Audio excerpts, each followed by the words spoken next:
Hello football fans, let's talk about Rodri, Manchester City, and Martin Odegaard, Arsenal. Two high-profile players that had injuries in the past week. Let's start with Rodri. He had an hamstring injury against Brentford. I remember about a year plus ago, he had an anterior cruciate ligament injury, ACL injury, one of the worst injuries a footballer can ever have. And people are asking, is there a link between the hamstring injury he had and the ACL injury that he had previously? I'll tell you yes. There is a link. First and foremost, the hamstring muscles find some of the attachment in the knee joint. And where did the ACL injury happen? The knee joint. And it has been tampered with. Just like when you take your phone to get the phone screen changed and they put another screen, it can never be the same again. That knee joint has been affected, and it will just mean that some of these injuries will become more regular. Also, Rodri plays in a position that requires a lot of work in the midfield, twisting, pivoting, change of direction, increased intensity just to win the ball. And what that will mean is that there will be a lot of load most likely on that particular area, particular part of his body, the load, the intensity in the muscles, and it will be easy for the muscles to snap. What I would advise Manchester City is they need to manage this guy properly. Because he's older, recovery from ACL injuries are usually tougher. It takes a longer time for them to get back to shape. And they will not even get to the capacity in which they were in.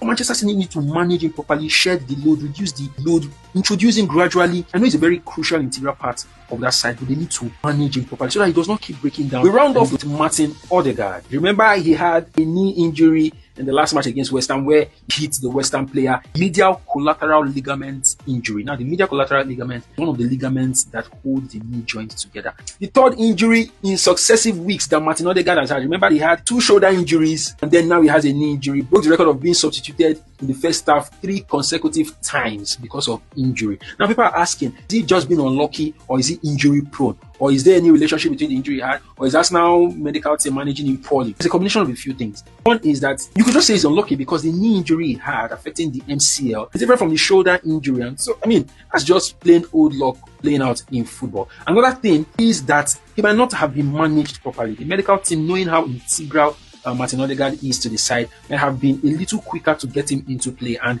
his whole body, usually when injuries happen, there's a lot of inflammation happening in that area. The body reacts to it, so the person is not rested properly, the person is not rehabilitated properly, and the person doesn't recover properly. There could be a risk of injuries happening somewhere else. Research has shown that when a player has an injury in any part of his body, there's an increased risk of him having injury in that same part of his body or another part of his body. You could add all of this together, it just looks like his luck. He's not injury prone per se, but I might want to blame Arsenal a little bit, and I just hope that they can manage him properly. His international break, just allow him rest, take his time and recover properly. You need the shoulder, check him out and be sure that he's good before they introduce him so that he stops breaking unnecessary records. The only record we want to see Arsenal break is win the EPL after such a long time. It is finished.